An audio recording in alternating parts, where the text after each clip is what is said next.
Welcome to the CADclass podcast. I'm Josh. I'm Jake. And each week we answer questions about CAD, 3D printing, Fusion, on-shape, making, how the fact that we still stuff. don't have a very good intro. We all ramble. All we the talk stuff, about guys. nothing, but we say hello to you in our chat. Good morning, audience. Hello, Spitfire. Hello, PC Van Vliet. Hello, Cornelia Ogre. I almost said PC Van Vliet twice, which would be appropriate. Everyone gets one Mr. shout out. Mitnick in the Discord is very active and always a pleasure to have on here. So it's really nice to see you all. Jake and I, at the very outset here, we're going to say this is going to be about a 20 to 30 minute podcast this week. Jake, why is that? Why is that? Because we're working on so many things. We are pumping out the book. One of the things that Josh and I realize about our workflow is we work best with a fire under our arse. And generally, when we've got big projects like the new book coming out, we both have these fantastically big aspirations, and I think most people go, "Oh, we should make it big and this and that," and then they just successfully, as they get closer and closer to the deadline, they chop off things. Oh, we don't need to include that, this, that, and that. And unfortunately, we both have the terrible personality traits of just going, "No, we will do all of those. We'll just trade sleep. We will trade sleep and time with our families for making a better thing." And on that note, I've hilariously, like, I'll pop, one of the first things I'll often do when I start my workday is go into our Google Drive and just start working on a couple things I'm working on. And when I go in there, I notice what time you open documents. And I've got to say, just this week, I've seen 3:30, 4:30, I think. Yeah. Maybe 5. And then it's just like blast off. It's like 50 different documents have been opened. The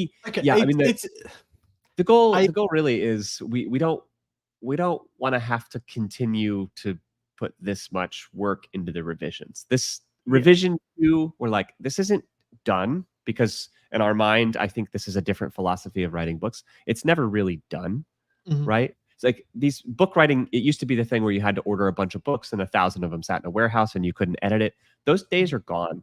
This is print on demand. We can make edits, but I think we really... for much better, right? Especially with the changes in the software industry and the changes in everything, right? And the ability for us to learn from you, and most importantly in our community. But gone are the days where you have to write a finalized book. That said, we don't want to have to continuously revise this thing all the time. We're hoping that revision 2 is pretty darn close to what it will be for a little while, so that we can shift our attention to writing books that focus a little bit more on the fundamentals, to working with schools and students at scale, to kind of actually, frankly, getting back to some of our YouTube content that was starting to really take off a little bit. But I know we do apologize about not really publishing anything for a little while. It's been a little hectic. One thing I've kind of noticed with book writing, or I mean any part of small businesses, is that the concept of sleep is so man-made. It's like like at a certain point of projects, we just get I just get into a stage where I'm like, well, I mean, there's no real reason why you should go to sleep at like 10 or 11 and wake up at 7. Like, I mean, if I go to sleep at like midnight and wake up at 4 and then work for a bit and then have a nap in the middle of the day, like, that's still 7 to 8 hours. That's fine.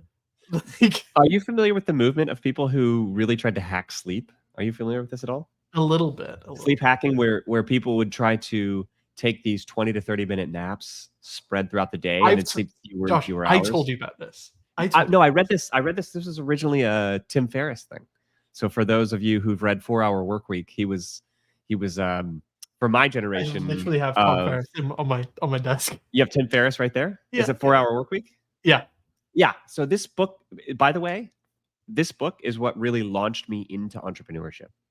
And I know, like, a lot of entrepreneurs at my age read it, and it was like one of the other podcasters calls it the 4-hour fever.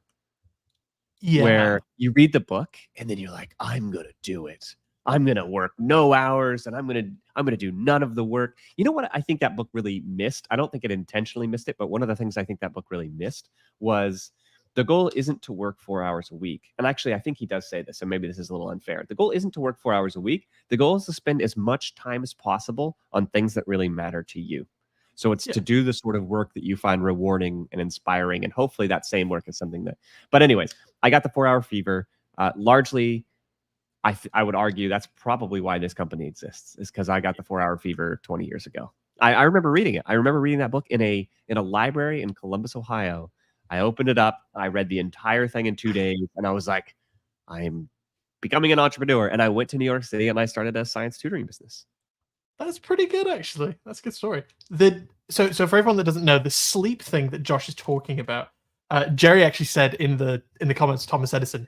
So this has actually been around for a long time. So the idea, and this is something that I actually do want to conduct an experiment on myself, that I've been wanting to do for years. I believe it's actually been going on for a lot longer before Thomas Edison. But the people that are popping to mind, I know Tesla did it. Thomas Edison, I think Ben Franklin did it.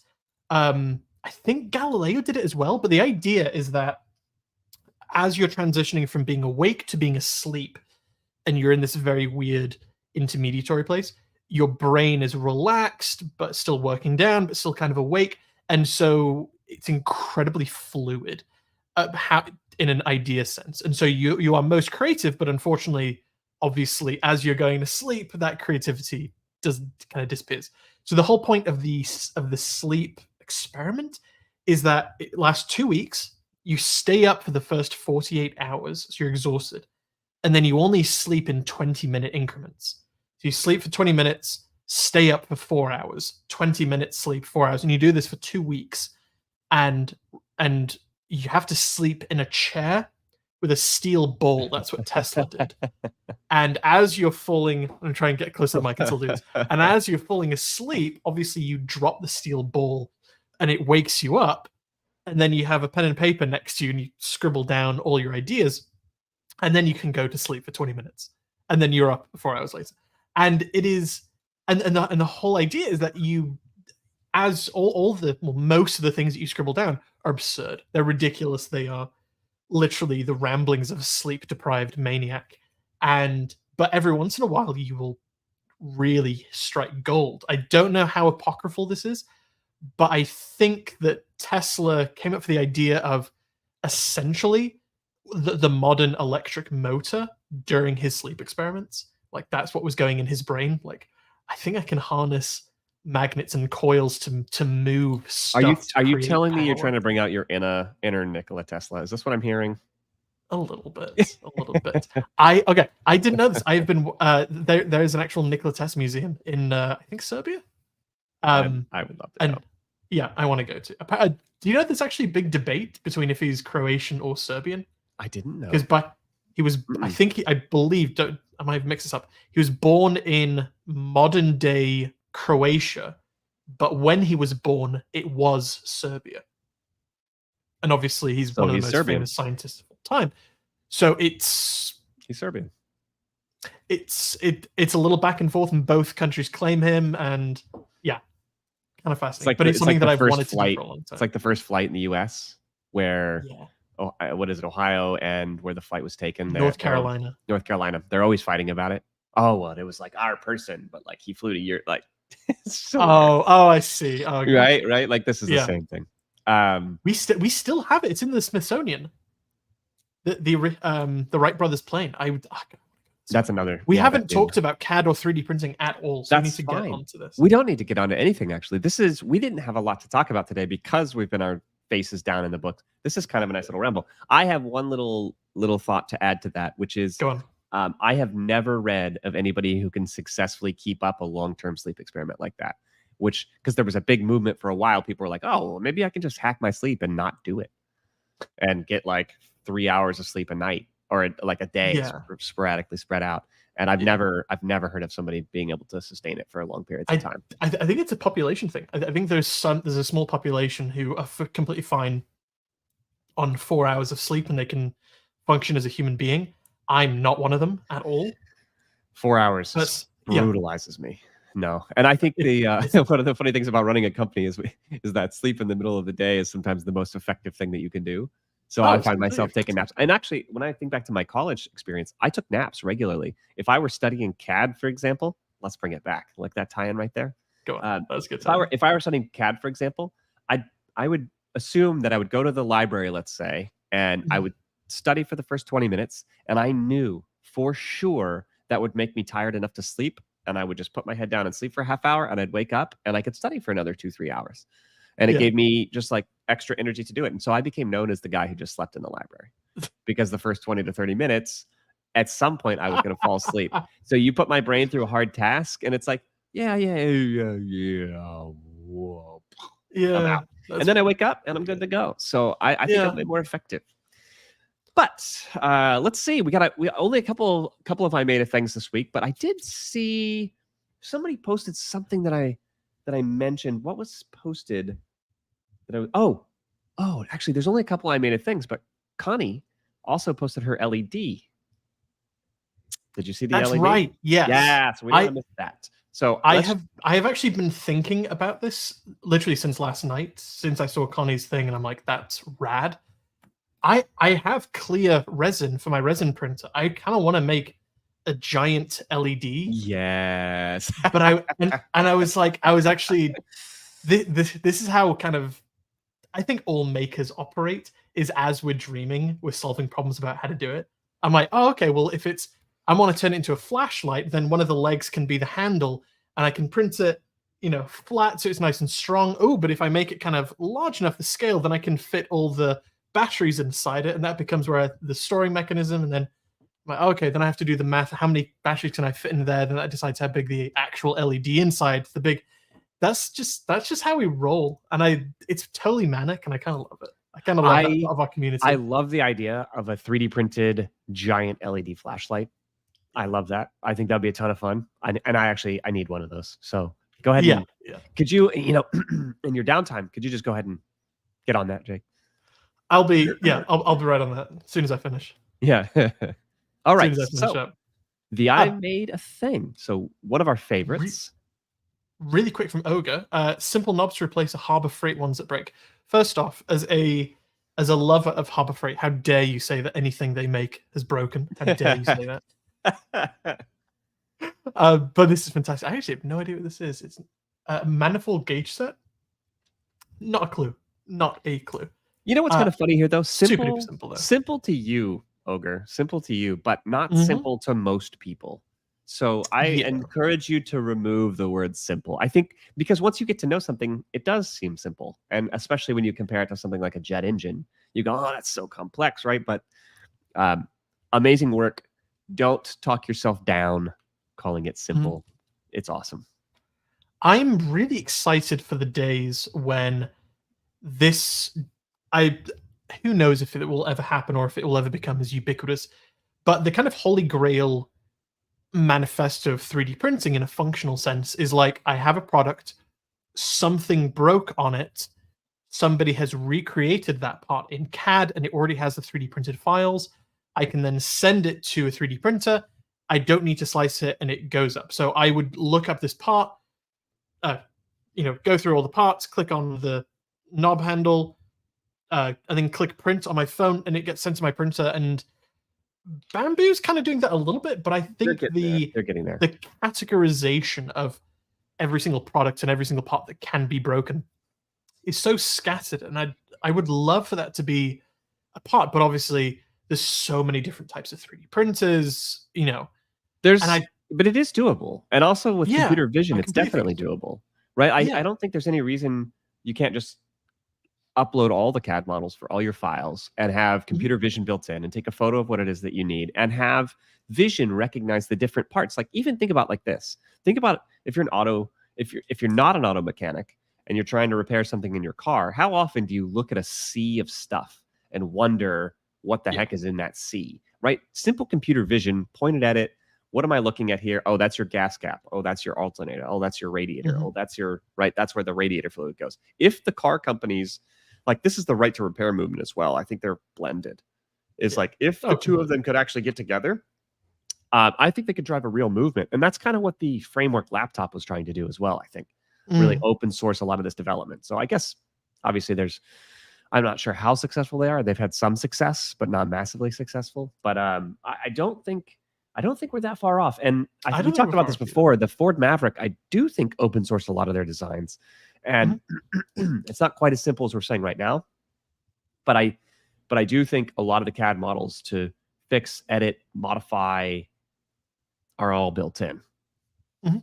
So I completely agree. Going on a tangent really quick, because we are working on the second edition that will be coming out later this month, we are going to be changing around all of the Discord stuff. You'll see some of the new projects that are going to be added, some of the older projects that are going to be nixed, and the order of operation is going to be mixed around in accordance to the new book. That way we can make the special QR codes in the book that get directed to this, well, to every single room. Is it room? I've called it room, but I don't actually know what the special name is for it. Anyway, they're called channels, I think. channels? Yeah, I think so. I don't know. I think that Whatever. just comes from my AOL Whatever. days. We're getting old. Anyway, dude, Jerry, this is so rad. Getting heavy into some sheet metal design for a client.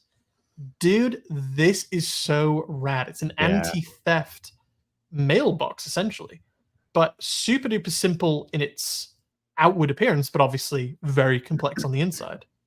And oh my god, I love these little animations so much. I'm so glad that we actually kind of delved an entire week into it, because they just make every single project that I've ever made for a client look amazing. If any of you guys ever want to make something for a client, whether they're asking for a product or anything like that, where you can design it, there's two main things that I highly recommend that you do that will really wow them. The big one is making, a little animation like this. Jerry's been with us for, well, since the beginning, really. And so I can't imagine this is very tricky for him. He's obviously fantastic at it. But it doesn't take all that much time if you already built in all the joints and you kind of know where you're showing off, and you can kind of get in the mindset of, oh, I am one of those camera robots where I can go around like, oh, look at this, then look at there, zoom in on that small thing, move this out, this gets detached. It's really very, very simple as soon as you think of it like a timeline on an editing program. And the other thing is, if that company has a logo, add it as a decal anywhere on the product, because it looks immediately more realistic, and companies just go mad for super, super simple. Or you can put somebody's name on it, right? Just really Yes. simply, like, names are really interesting. Even with mailboxes, right? You see your name on the mailbox, and there's this kind of like, oh, what's this? Yeah, It's my name. It's me. People just love that stuff. For Dude, sure. This Nice work, Jerry. this looks tricky. This does not look easy whatsoever. No, The fact no, that it it's doesn't. all sheet metal, this is impressive, dude. I am really digging that. That's fantastic. Dude, Mr. Mitnick, finally finish it up. So I completely forgot that I didn't upload all the correct letters, but yeah, dude. I love the artwork behind it too. It's just hilarious. It's right. Look how patriotic you I are know. outside of our country about us. It's classic. And then I think these the next few posts are people from our Sierra Service group. Yeah, so you would have seen a bunch of posts coming from our new crew at Sierra Service Project working on all of their projects. You're seeing the little that's a little poop tray for all the excess filament. Oh, is that the poop tray?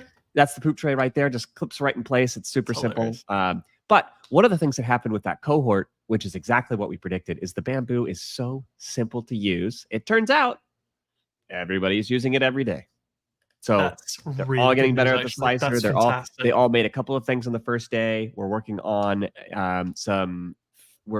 food insecurity is a real problem here in Sacramento, especially in what we call food deserts. So places where there aren't a lot of restaurants or fresh fruits or fresh vegetables. There's not a lot of job opportunity. Grocery stores even. Right over where community shop class is, right? There's not a lot going on. And so we're trying to address some of those food concerns. Turns out vertical hydroponic towers are incredibly efficient at growing food. It's fun and interesting, and also obviously healthy when you eat the food to actually grow the stuff in the first place. But if you want to get into hydroponics, there's basically two solutions. One is to purchase something off the shelf that just works, and they're about $600 for most of the systems that are reasonable. And at that point, you're like, well, why wouldn't I just get $600 worth of lettuce? Number two is to build your own, and most of the build your own are PVC. You need a fair number of tools. They're a little bit inaccessible. And so the idea is, what if we could make based on an old design that we used for our moss poles, which is where plants will grab onto the pole. If you actually show that picture really quickly in the Tinkercad share link section, there's a picture of the moss pole. We're going to take this thing all the way right there. Hey. Yep. We're going to take this thing right here, which obviously was meant, you just put some moss in the middle, the vine plants grab it. It's expandable. It screws together just like in the geocache hide container. We designed threads so that they mate nicely like that. We're going to take that design and we're going to hopefully make an entry-level hydroponics tower that people can buy relatively cheaply so that you can do, let's say you want to start with your 4 most common herbs. So you can start with a 4-pod herb garden, hopefully under $75, and it can be modular and themed, and you can start to add on the various themes. So if it's Valentine's Day, you can make some made of hearts, if right, and on and on and on. But the idea is it will get people into kind of a closer connection with their food at a lower price point, and you can actually address some of these food security food security concern. Boom. Food security concerns. You like that one? You so almost got it. You so almost actually did it. It was like you trying to pronounce the chemical on one of the videos that I just loved. Right? So we're going to bring in Richard from Sac City College as well, who studies flow and things like that. He's going to talk about the water pump that we need and how strong it has to be. Fantastic. The idea though is to drive that price down, make it fun and interesting and exciting for kids and adults alike, and to use this cohort of 12 students or 12 people to actually launch a product. So to be continued. And they're mainly young people as well, right? I think they're 16 to 24 is the age range, if I'm not mistaken. Fantastic. 16 to 24, real entrepreneurial opportunities. And crazy story, 2 doors down, just a couple days after we launched the program, a plant shop opened up, a plant art studio. I'm like, beautiful. This is unbelievable. There's nothing else there. I mean, you're in the middle of nowhere, and it's beautiful studio, right? So we go, hey, can we sell them here? And let's talk about commissions. And he's like, yes, we can. So I am rambling, but really, really cool program. We will keep you all posted. And so if you're seeing a lot of those posts and a lot of people making their benchies, which they came out with us that first day, that's where they were coming from. And then somebody printed a little airplane that was there. So very cool stuff. Very, very cool stuff. So many benchies. I do love these little benchies. They're the best. They're the best. And these are quick as well. And let me tell you, just the ability to have a benchy in your hand like 35 minutes after you unbox the printer is wild. That's pretty epic. It's so wild. And then we also have finally posting, which we didn't get to show last week, from one of the people from our innovation grants, where they essentially went through our entire program and with the mindset, with the funding from California of we want to get people that we interviewed that are very, very interested in making their own products, potentially starting their own business to grow a little bit more small scale economic development in California. And we picked people who have incredibly niche hobbies because we know that niche hobbies or niche interests make perfect small scale, small economy build companies. There's also literally 3D prints. Actually, not small scale. So there's a saying in business: riches are in the niches. Do you say niche? I don't say niche, but it this because of the way that. Because I say niche, but riches you can are in the niches. Reaches from the niches. Yeah, now I sound like that sounds like a philosophy. Riches are in the niches is the saying, and the idea is that kind of the deeper you go, the more value you can unlock in these various industries, and obviously the more realistic opportunity you have to solve the problem. Yeah, so check that out. Hardware lists LED light clip so that those lights work better.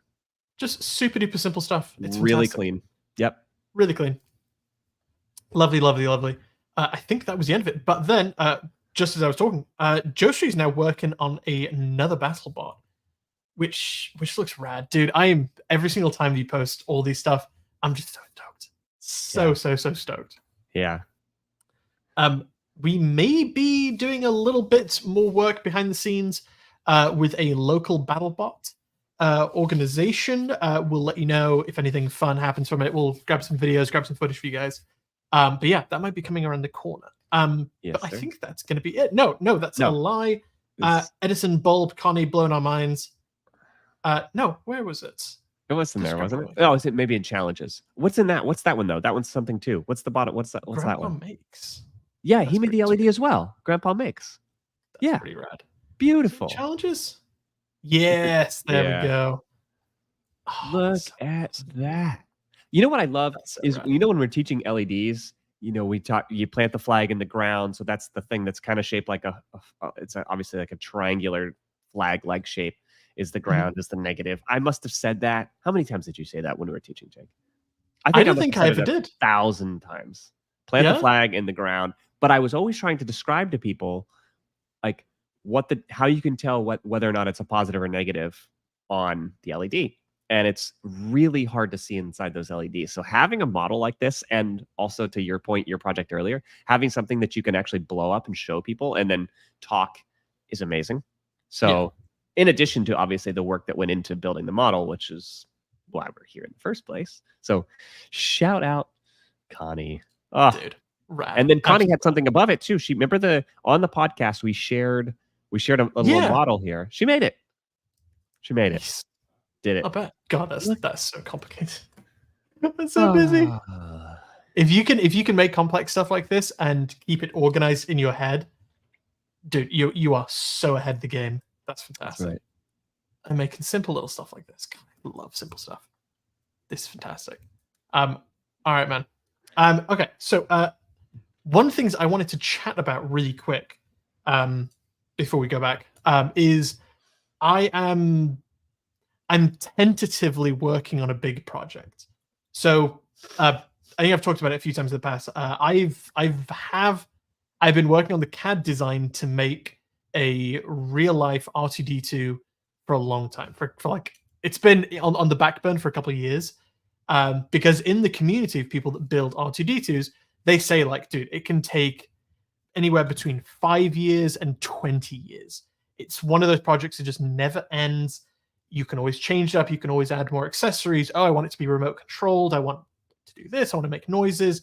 It never really ends. And me personally, I'm going, oh, well, I want it to be made out of 100% out of metal because the character is the character. It doesn't have wooden legs that's cladded in metal. He is metal. And I don't have access to a sheet metal shop. I don't have access to a big CNC machine or CNC plasma cutters or anything like that. So the designs are in the back burner. But when we were at open source last month, I did see somebody was working on a BB8, which is the little spherical droid from the sequels. And whatever you think about the sequels, bad. BB8 is such a lovely character, and he was one of the only characters in the early film or in the sequels that made me feel childlike joy, as if I was watching Star Wars for the first time. So I know he's a newbie on the block, but I do have a special place in my heart for him. And I've seen so many people build him, and I've kind of worked out the mechanics in my head of how I would make it. And then I was doing a little bit of research into it, and it's completely different. It's more complex, but not obscenely complex.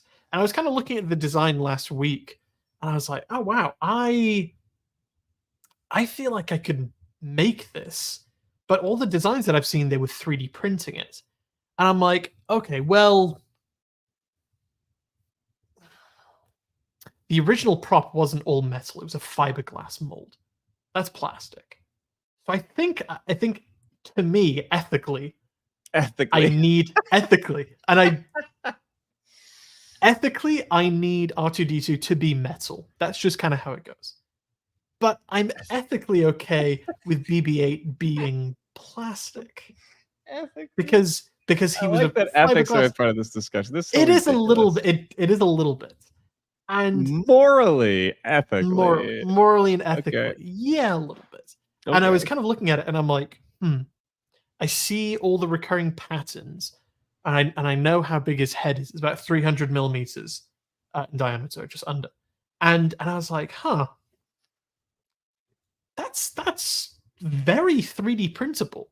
Very 3D printable, actually. It's not 3D printable on my MK4. It's just a little bit too small. But I'm like, maybe I've been meaning to invest in getting like a large scale format 3D printer for a little while, and I was just doing a little bit of research onto it, and the this is one of the things that I want to discuss, and that is, unfortunately, the larger the 3D printer that you get, the worse of a 3D printer it is. That's just kind of one of the facts. Um, there's more, because all of the armatures are longer, there's more room for twisting and vibrations. There's more chances of the heat from the bed actually not being distributed out. And so if you print any stuff at the edges, they tend to curl up and break. Not fantastic. But you end up with a couple reasons why, even though it's bigger, it's actually a good bit worse.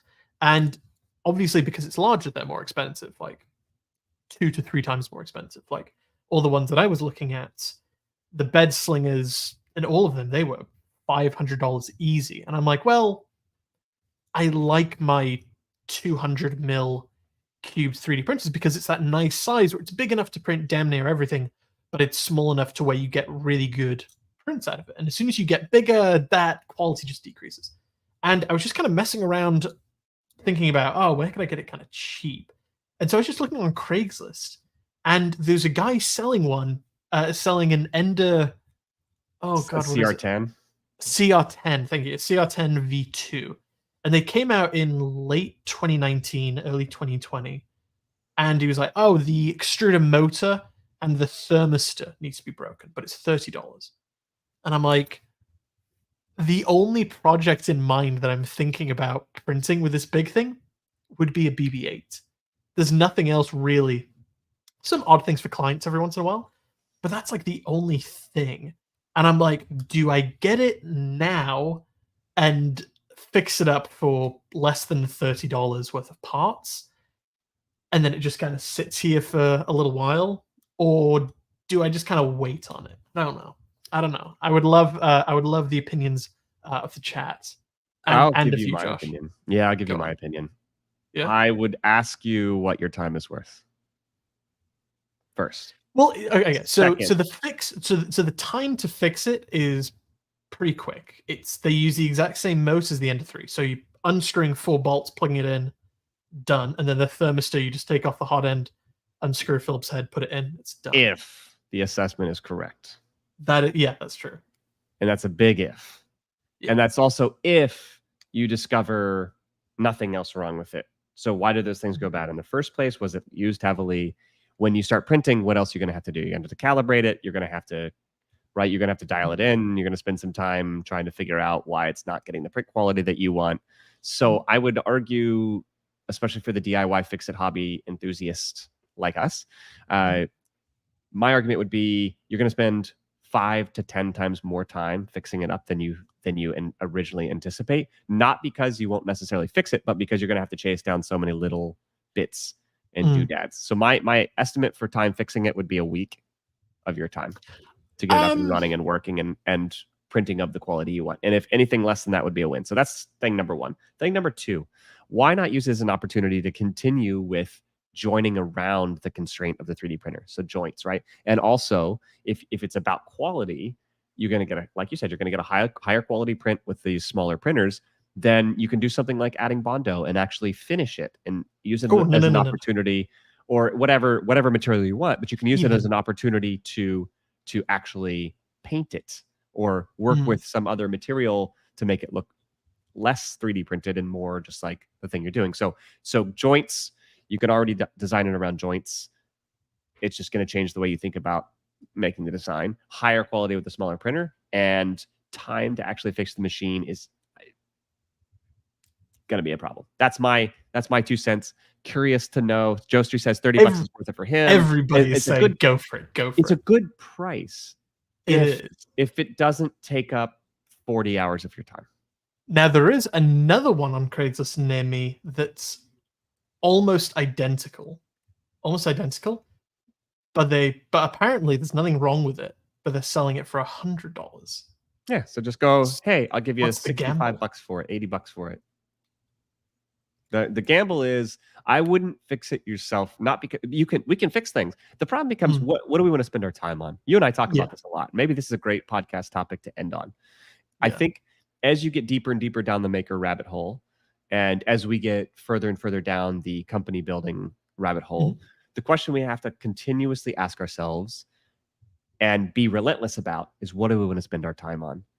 Because what we spend our time on is the result that we would get over the next year or 2 years, right? So time spent fixing the printer is time not spent writing the book, is time not spent building the next one, is not spent filming the courses, is not spent doing the other things. So you really can't ask a question of how am I going to spend my time in a vacuum? You have to ask it with respect to all of the other things that you can do with your time. So my ultimate question to you is this on your top list of how you can spend your time? How high does fiddling with a broken 3D printer rank? I would add to that and say, I like it. I like doing it. Okay. So that's got to be a factor. So what I'm asking is how high Not does right it rank now. on your, I wouldn't be able to do any of it right now. How high does it rank on your list of things that you want to do? If you could, and of anything, right? It is the not tool just 3D to printing, make the thing I want to make. But how high does it rank on your list? I don't know. The BB8's. The thing is that there's so many mechanisms inside BB8 that I know nothing about, like all of the remote controls, all the electronics, all of the mechanisms to it. So right now, all the CAD that I'm doing for it, like 20 minutes here and there, is just on the exterior. I haven't even begun to think about all the interior. So this is like long skill project. Yeah. So I don't know. That's the question I think you need to answer.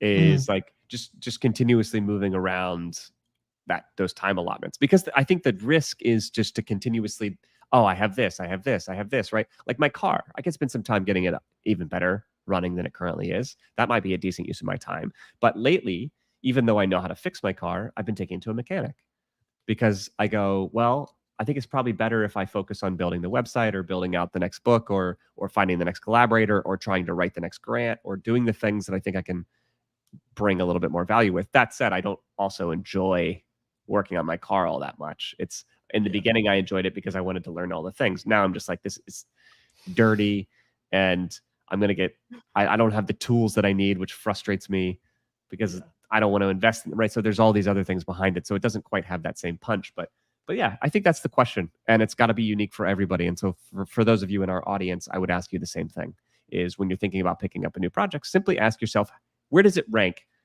with respect to all the possible ways that I could spend my time, especially the top ways I could spend it? Maybe even just make a list. Top 5 ways I could spend my time. And that doesn't have to be related to work. It doesn't have to be it could be just if you could do anything in the world at all, full stop, period, what would you be doing? Take some time to think about that because I think that's where the real answer lies. And as a company, we're going to have to continue. Do we want to write a book? Do we want to film a course? We can kind of do both, but not, right? There's these trade-offs that we do. So hard questions. I don't know the answer. There is no answer. I think we finished it on a good philosophical ending. That is a great point. Sorry for the slightly shorter podcast this week, but we have books to write, Jake. We do. I got to get back to this month, which is pretty scary. But it has been wonderful seeing you all once again. This has been the CADclass podcast. I'm Josh. I'm Jake. And we will see you next week. See you guys.